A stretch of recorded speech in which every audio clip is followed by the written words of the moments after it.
ऋषि जमदग्नि की तपोभूमि तत्तापानी में आयोजित 3 दिवसीय जिला स्तरीय लोहड़ी मकर संक्रांति मेले के दूसरे दिन राजस्व, बागवानी, जनजातीय विकास एवं जन शिकायत निवारण मंत्री जगत सिंह नेगी मुख्य अतिथि के रूप में शामिल हुए। उन्होंने क्षेत्रवासियों को मेले की शुभकामनाएं देते हुए कहा कि ये मेला धार्मिक आस्था से जुड़ा है और लोहड़ी मकर संक्रांति पर तत्तापानी में स्नान व दान पुण्य का विशेष महत्व है। मंत्री ने कहा कि राज्य सरकार सीमित संसाधनों के बावजूद प्रदेश का चहुमुखी विकास सुनिश्चित कर रही है। उन्होंने वन अधिकार अधिनियम को प्रभावी ढंग से लागू किए जाने की बात कही। साथ ही सेब आयात शुल्क घटाने को प्रदेश के बागवानों के साथ अन्याय बताया। उन्होंने करसोग क्षेत्र को 600 करोड़ रुपए के शिवा प्रोजेक्ट में शामिल करने तथा पानी में लुप्त हो रहे गर्म पानी के चश्मों को पुनर्जीवित करने और नया कानूनगो सर्कल स्थापित करने की घोषणा की। इसके अलावा मेले के सफल आयोजन के लिए 1 लाख रुपए की ऐच्छिक राशि देने की भी घोषणा की गई।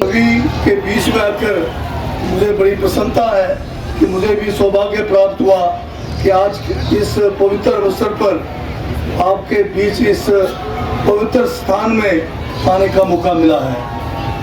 आज हमारा इस पवित्र पर्व पर तत्तापानी जैसे पुण्य भूमि पर उपस्थित होना हम सभी के लिए अत्यंत सौभाग्य की बात है। तत्तापानी केवल एक स्थान नहीं बल्कि आस्था, परंपरा और प्रकृति का अद्भुत संगम है। यहाँ के प्राकृतिक गर्म जल स्रोत सदियों से श्रद्धालुओं के लिए विश्वास और शांति का केंद्र रहे हैं। कहा जाता है कि तत्तापानी में स्नान करने से न केवल शरीर को स्वास्थ्य लाभ मिलता है बल्कि मन को भी अद्भुत शांति और सकारात्मक ऊर्जा की अनुभूति होती है।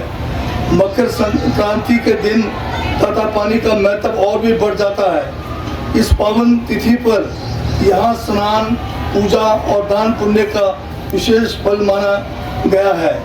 दूर दूर से श्रद्धालु यहाँ आते हैं, पवित्र जल में स्नान करते हैं और सूर्य देव से अपने जीवन में सुख, शांति और समृद्धि की कामना करते हैं। ये स्थल हमारी धार्मिक आस्था के साथ साथ प्राकृतिक धरोहर का भी प्रतीक है।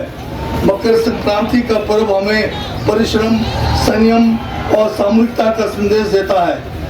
ये किसानों और मेहनतकश लोगों का भी पर्व है जो अपने श्रम के फल के लिए प्रकृति का धन्यवाद करते हैं। तिल गुड़ का आदान प्रदान कर हम ये संकल्प लेते हैं कि हमारे संबंधों में भी मिठास और सौहार्द बना रहे। तत्तापानी जैसे पवित्र स्थान हमें ये भी सिखाते हैं कि हम प्रकृति हमारे जीवन का आधार है। जब हम प्रकृति का सम्मान करते हैं, उसकी रक्षा करते हैं, तभी हमारी परंपराएं और संस्कार सुरक्षित रहते हैं। मकर संक्रांति के इस अवसर पर हम सभी को इस संकल्प लेना चाहिए कि हम अपनी संस्कृति, आस्था और प्राकृतिक धरोहर को आने वाली पीढ़ियों के लिए सहेज कर रखेंगे।